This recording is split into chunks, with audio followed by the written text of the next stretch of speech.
Salutations everyone, this is Razor giving you guys a bit of a primer for your 2018 Smash 4 season, where there's a lot to talk about. Obviously PAX Arena Invitational just happened at PAX South, where Dabuz started the year off right with his first win over Cosmos in second place, surprising quite a few people. And we have to talk about Zero retiring, and of course the PGR stats and rankings for the end of 2017 from June to December is what those rankings are based off of. Let's start with number one, which is of course Zero. Obviously these rankings I think were quite easy to make in the top two. Top four, you knew what they were going to be. You can have some argument between where you think 3 and 4 should be out of being 3 and 4. But 1 and 2 was obviously Zero and Salem, absolutely no question. And the rest of the top 4 had to have been Leo and Nairo in whichever order you choose. But Zero, easily number 1 in the world, holds on to that ranking, has never lost it, has never not had it. He's been number 1 since before the game came out. The dude set the universe on fire, has the Guinness Book World Records for the longest winning streak for a video game in tournaments, and that's how he started off his Smash 4 career, and is number 1 yet again, and is deservedly so. He did the best out of anybody throughout any stretch of this entire game. Obviously, number 1 for the 4th PGR season in a row. Absolutely dominant.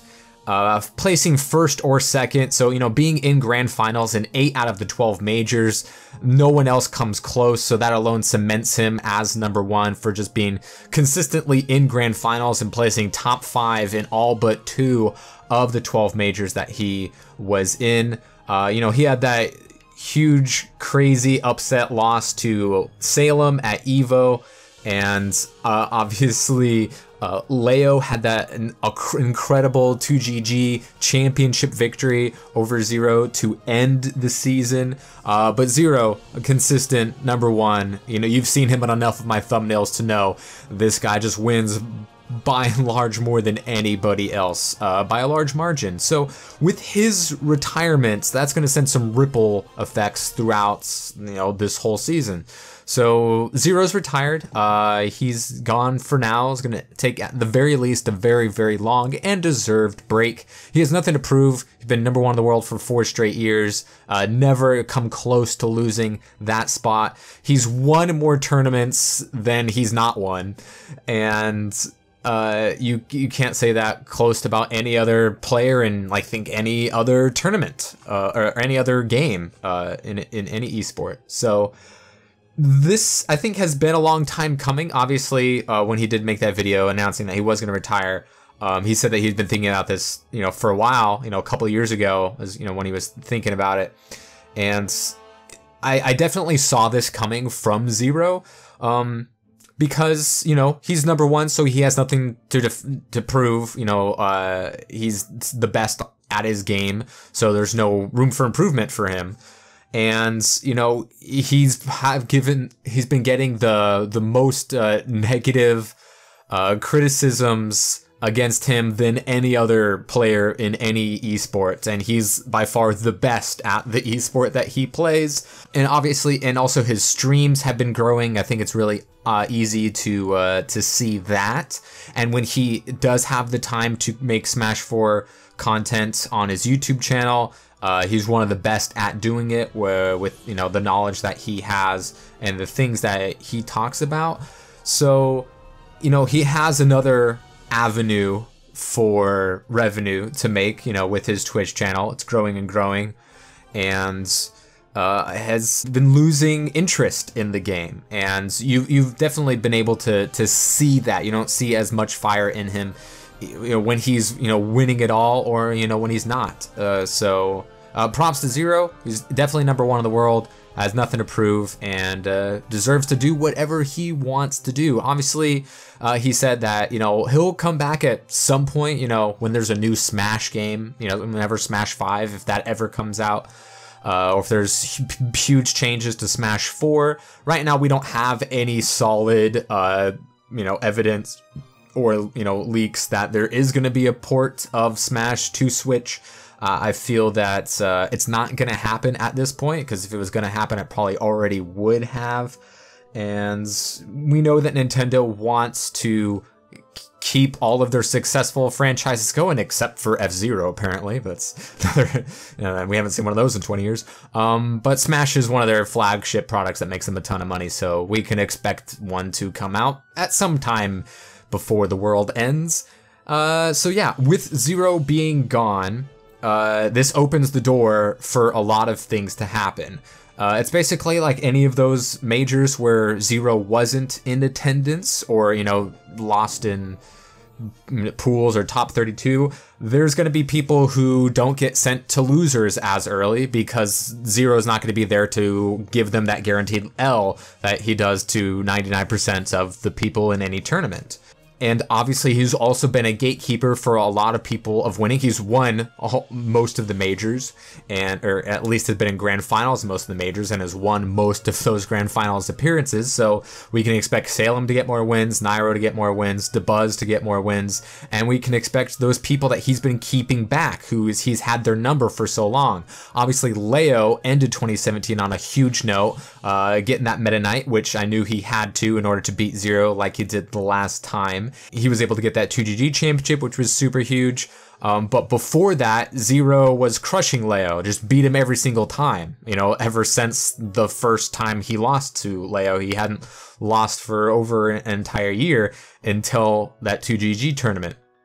And Larry being super consistent, being in like almost every single top 8 this season, has just lost to Zero every single time. So he's going to be sent to losers less and is going to have less competition in those winners finals and grands finals. So we might see Larry take his first major this year. I think, Ken is usually on the winner side of top 8, but he usually has to start off that top 8 winner side against Zero and loses every single time. So maybe Ken will get his first grand finals appearance this season. I think we'll definitely see someone win their first major this year, just because Zero isn't going to be in any of them. And obviously there's, people are improving and stuff. Tweak obviously showing us that with his number 5 spot.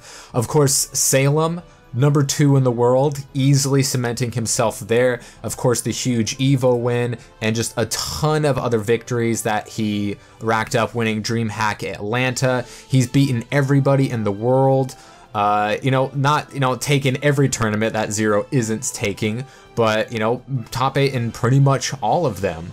And, get into a lot of grand finals and ended off strong at the 2GG championship, taking sets off of a ton of people in his playoff group before losing to the top 2 guys, Leo and Zero, in that tournament. So I think we can continue to expect big things from Salem. Nairo gets the 3rd spot in the PGR, which I would disagree with because these rankings are based off of June to December. If you take a look at the whole year, Nairo definitely has the edge over Leo because of Leo's very slow start, but I think Leo finished just super duper strong. Nairo was also getting better toward the end of the year, but he gets the 3rd place finish and is obviously, he did beat Zero a couple of times this past season, but now doesn't have to worry about him at all. So I think we'll be seeing him constantly in grand finals now as well, maybe even more consistently than Salem, but we'll see. Obviously, MKLeo is going to be a bigger threat than ever. We saw, less and less Cloud as, the season started to dwindle down. And we saw a little bit more Marth. We saw a ton more Corrin that he was using in a lot of matchups that he wasn't doing so well in. And then obviously kicking up in high gear with his Meta Knight ever since Umebora. And 2017, I think really showed us that Mewtwo King may be the smartest Smasher of all time. Obviously, you can make the argument without saying anything further than that because the evidence speaks for itself. But this man goes to Umebora, coaches his pal, his Echo Fox team at MKLeo in grand finals to reset the bracket and take that win over Ken in Japan by just telling him what he needed to do at that ledge game against that Sonic with that Meta Knight. And he's been saying for a couple of years that he thinks Salem is top 3 in the game, like easily. And because people were questioning, it's like, M2K, you're so good. Why are you keep losing in streams, you know, against Salem, Samus, and all this? And he's like, Salem's top 3 in the game, and not many people wanted to believe that because of what the results were. But he definitely showed that, yeah, he is definitely top 3 in the world because he's number 2, and now with Zero gone, he's effectively number 1. You can't take that away from Zero, but with him being retired, Salem is now the top ranked. You can definitely say not number 1 because that's still Zero's, but he is the top ranked now, and will be in the seeding for, you know, the upcoming tournaments to start off the year. And Leo showing us with that Meta Knight, finishing off 2GG Championship, beating Salem and Kirihara, beating Abadango and Zero and Salem, and then Zero again in Grand Finals. It was a hell of a way to end the year, and totally earning that 2GG Championship that was, you know, a long time in the making throughout the entire year of going through the qualifiers. Tweak coming in 5th, his highest rank, moving up quite a few spots. I think he was 11th in the 2016 or the mid 2017 rankings. But incredible improvements with that Cloud, able to beat everybody, including Zero, making it to Grand Finals against him like 3 out of 4 tournaments in a row. Second place finish at Westside. He beat, you know, a bunch of people, losing to Zero a couple of times. He won a major, you know, without dropping a single set, being Mr. E, Samsora, Nairo, Dabuz, MKLeo, and Ken at MKLeo Saga. So Tweak has that big win under his belt, and we know that he's capable of defeating anybody. Dabuz starting off the year pretty strong, winning Civil War, the biggest tournament in Smash 4 history, and now starting off 2018 strong with the win at PAX Arena.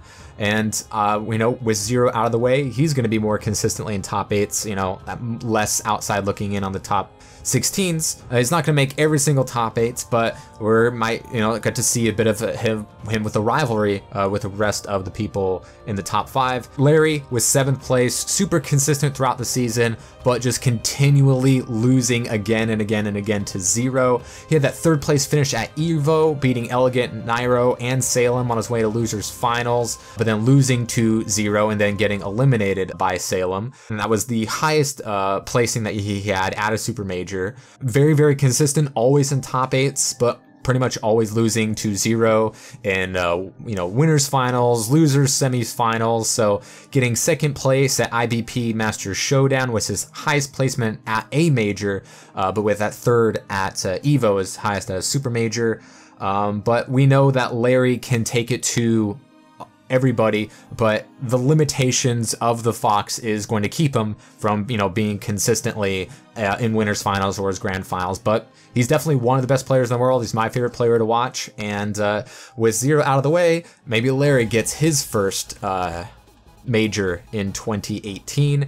And then you have Ken, who's no stranger to losing 2-0. So we might see him make his first grand finals appearance in an American major this year. Void, super duper consistent. Obviously can't be much more consistent than Nairo, being 3rd for the 3rd year in a row, Mr. Bronze Medal, but everyone wants to see Void make it to his first grand finals of a major. And obviously with Zero being out of the way now, he might have more of a chance. He goes back and forth with a lot of people, so it's all about, you know, getting the chips to fall in the right way for Void to make a huge run this year. And then rounding up top 10, you have Mr. R, who had a lot of big wins, impressive losers run brackets at like MKLeo Saga. And then you have other big names coming in, like Elegant just blew everybody away at the end of the season. Absolutely just crushing it, and he makes his way to 11th in the world.